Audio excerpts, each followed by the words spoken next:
Hey everyone, it's Bob from SkiEssentials.com. And I'm Matt, how's it going? Happy Friday everyone. Hope you had a great 4th of July week. We had a fun time in the parade for the Pinnacle float, I thought. Totally, I have all my hands. We almost floated away, it rained so hard We at did, some point. But no, it was a great turnout. It's always amazing in Stowe. They do a great job putting on the parade, and just the whole town's kind of lit up with sails and stuff like that. And it's just a fun time to be around. But hope you all had a great week. Jeff is out in Whistler Blackcomb for the next 2 Fridays. So you're stuck with me or Matt or a combination of us. So hopefully we do Jeff proud, and hopefully you're all easy on us in the comments section. So couple of housekeeping items to keep up with. One is just a reminder that if you're in the Stowe area, we are having our warehouse sale at Ski Essentials here in Stowe 2 weeks from this weekend. Should be pretty interesting. I'm really looking forward to seeing kind of who comes out. I've had more and more people kind of ask me about it locally. So I think that a buzz is being generated. I would agree. It's definitely becoming a topic of conversation. Yep. So if you're around in Stowe in 2 weekends from now, here in Thomas Lane, we will make sure to hook you up with some deals. And next thing, Matt and I had a chance to get out on a Specialized Turbo Levo alloy comp, an amazing e-bike yesterday in the sweltering heat, 95 degrees. We put a solid day in. I think we both lost about 5 or 6 pounds of water weight. We will have a video review coming out next week, so keep your eye out for that. If you're interested in watching a couple of sweaty guys talk about an e-bike, I think that our experience was overwhelmingly positive, though. For sure. I can only imagine if we had a regular bike. I know. It would probably be 10, 15 pounds of water weight. Probably be in the hospital. But it was pretty fun. It was both of our first time actually riding an e-bike on the mountain bike trails, so I think that we had kind of an interesting, kind of a very fresh take on it. Totally. I think people that have been on e-bikes for years are going to think that we don't know what we're talking about, but 100%. Whatever. I had a great time. Me too. And with that, let's move on to the news here this week. Topic 1, Sweden is kind of in the forefront for running the bid for the 2030 Winter Olympics.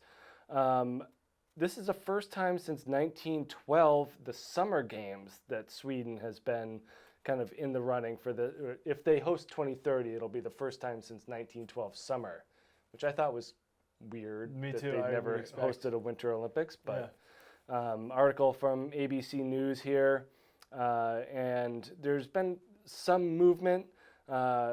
Japan, I think, wanted to bid for 2030, or they're forced to bid 2034. There was some, I think, corruption scandal things going on that limited their ability to bid. Salt Lake City is also moving to 2034 to try to give LA a better chance for 2028 summer. So there's just some movements, and this left a gap for Sweden in 2030. Perfect. Yeah, and seeing these kind of Nordic, Scandinavian countries, I think this is where Winter Olympics began in my mind. I would agree, for sure. So I think that they're well set up. RA and Latvia sites seem primed and ready, so I'm all about it. I still kind of think that these Olympics should kind of have a couple of set sites that are already infrastructured up to rotate, but I would agree. That's my opinion. Salt Lake, Vancouver, those seem like pretty obvious choices, but I don't like seeing these Olympic villages get built and then never used again. Yeah, it just seems like a waste of material and resources, and Yeah, but hopefully Sweden gets it. I think that that's great that they'll be kind of in that running for 2030. Always fun talking about the future. Number 2 here, a little bit more of a dour note on Friday, but Mount Bachelor is in, Oregon, I think, has been in the forefront of this kind of lawsuit area for wrongful deaths.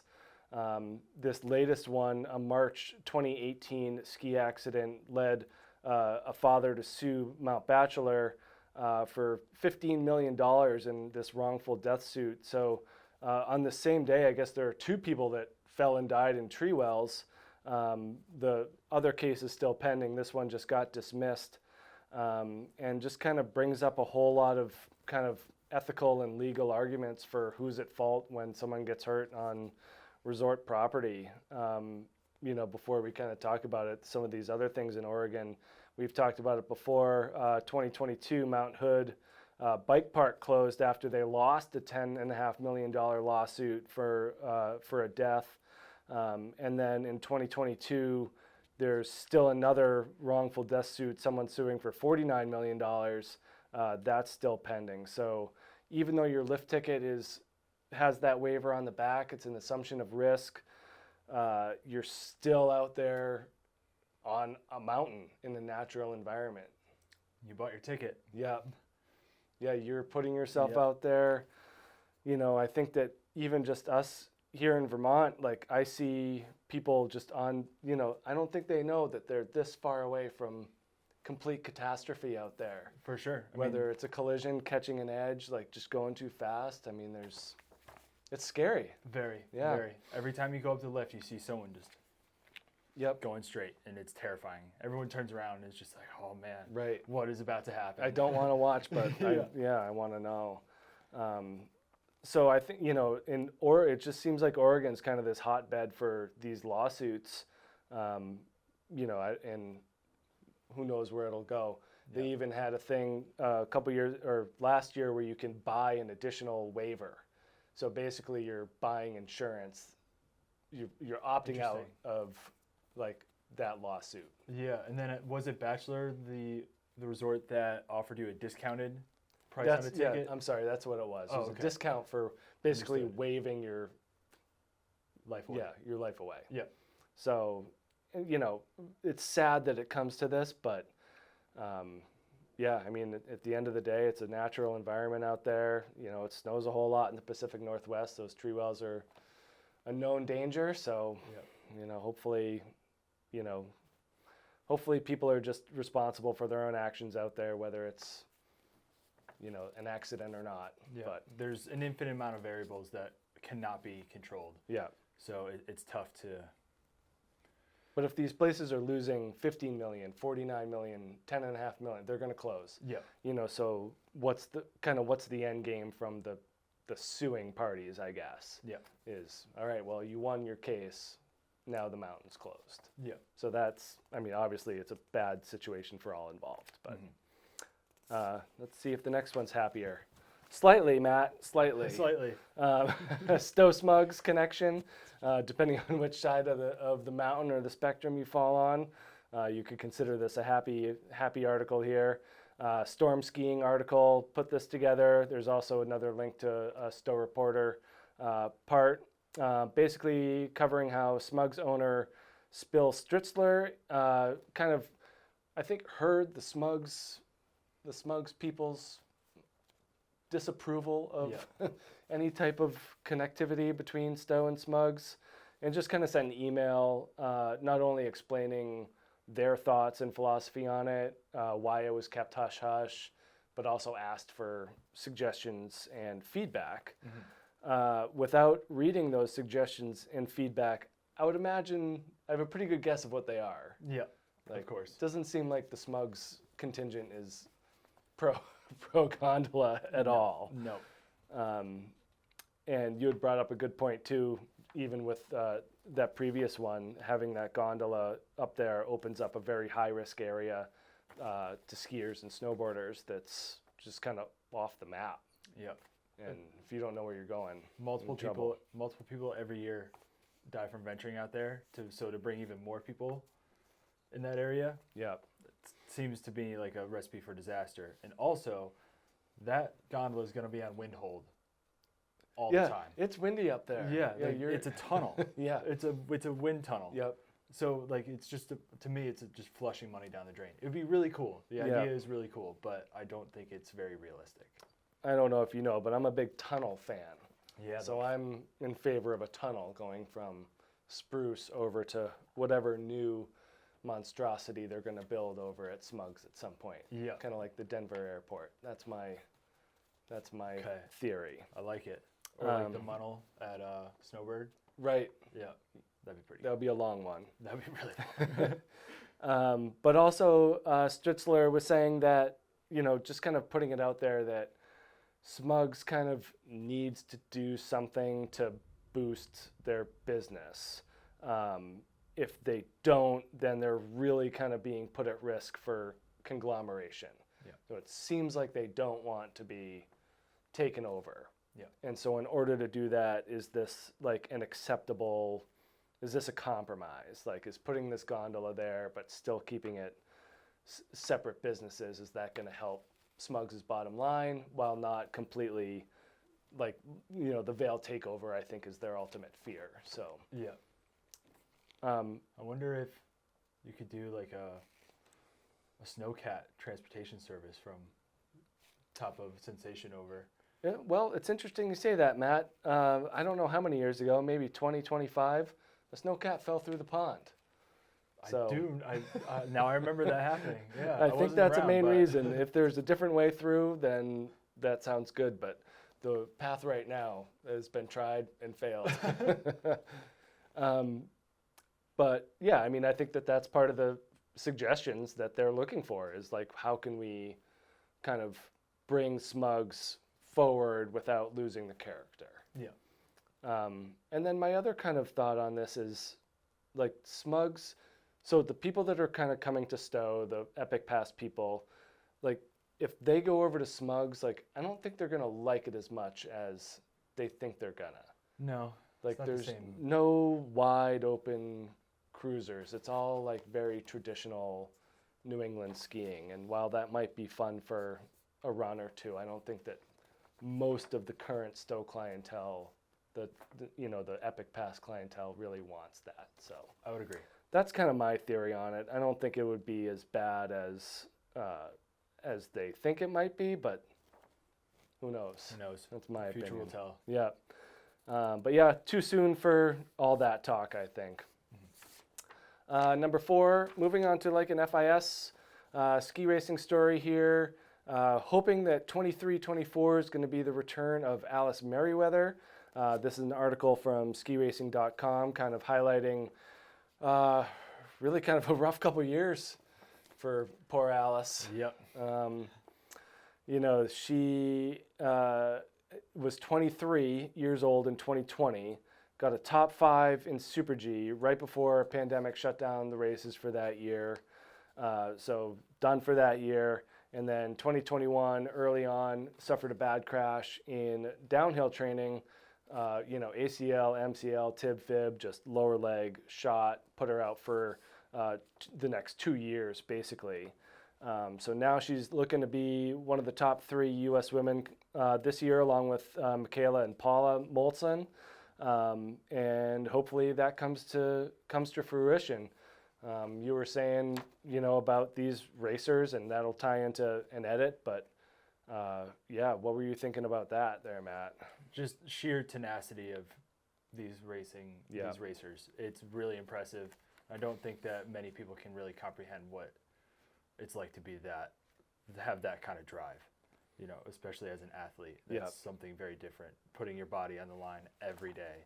In practice, having an injury like that, that's right. How hard they're pushing. Not even in like the actual race run, pushing like that in practice, and then it's really incredible. A lot of respect. Yeah, and these are like they're horrific injuries every time. It's not like even in. I'm not going to talk about like concussions in football, but like they blow out their knee and they're back in 6 to 8 months. Yeah. Like in skiing, if you fall in a downhill, like you could die. Yeah. So like whether you break your neck or your back or just blow your whole leg out, like there's the catastrophic injuries in this sport are just nuts. Mm-hmm. So it's just amazing to see them come back from injury after injury, I think. So best of luck to Alice Merryweather on this upcoming season. Always interesting to hear, these athletes kind of how their careers change in a second. Yeah. So whether it's a pandemic shutdown or a horrible injury, crazy what they go through. Mm-hmm. Finally, on to our edits of the week. Before we get to the one that you liked, There is a one from Ski Utah, kind of highlighting their record-setting season. Pretty cool that the Ski Utah is not like a film production company. Yeah. I mean, it's a marketing firm, so obviously they do this, but just great content to share with the world as to what they had to go through this year. There's some skiing, but a lot of it, revolves around snow removal. Yeah. Like that was all I could think about watching like Utah and like Mammoth just get hammered with snow this year. Is like where do they put it all? Like what are their snow removal teams like? That Utah Department of Transportation, like keeping that road clear, that little Cottonwood road. Incredible. Just unbelievable. So there's just, a lot of cool stats and just amazing scenes of, just this whole snow removal program. It's almost like the skiing is like secondary. It's like, oh, good, we also got to go skiing, but we had to do this. Yeah. So it kind of took the perspective of these are the people that made that season so epic for everyone else. Yeah. All the work that they did. And you know what? I almost closed out of it halfway through because I was so jealous. I was like, you gotta be kidding. Like, I missed this. Yeah, but it's almost too much. Like we talked about that before. Like there's a point where it's debilitating. Yeah. And dangerous. So yeah. But yeah, it is amazing. And then the one that you suggested, how do you pronounce the first name? Pty. Yep. So the pilot is the name of the film. Yep. Yeah. So this is about an hour 20. So it's more of a documentary feature. Yep. Looks like a great watch for a rainy day. Mm-hmm. It's not a quick watch, but if you want to talk about that for a sec. It's very engaging. It fully takes you into the life of Omri, and it's very similar to Merryweather. He, won a championship a few years ago and then had a bunch of really unfortunate injuries to follow and wasn't able to defend his title, and then came back, and spoiler alert, he got his second. And then this year, the first run in practice, broke a vertebrae, so he's out this year. So he cannot defend his title. But this film goes through his fight for his second championship, and it really goes to show the tenacity and fortitude that these racers have. I got fired up when I watched it. I was just so excited. Downhill biking is just nuts. I can't believe how fast they go through some of these sections. Yeah. That I would be scared to walk down. Yeah. So pretty impressive. Mm-hmm. And that's it for edits. Just 2 edits of the week. You can kind of make your own decisions on what you want to watch on YouTube this weekend. But other than that, keep an eye out for that bike review coming next week. Thunder and lightning pretty much all day today. So I don't know, maybe a good evening for watching the pilot for me. That's right. Yeah. And I'll be here for both days of the warehouse sale, so you'll probably see me. Yep, I'll be here as well. Well, thanks for tuning in. Hopefully, if Jeff's watching out in Canada, I hope he's having a good time. And from Matt and I, we will catch you later. Happy Friday.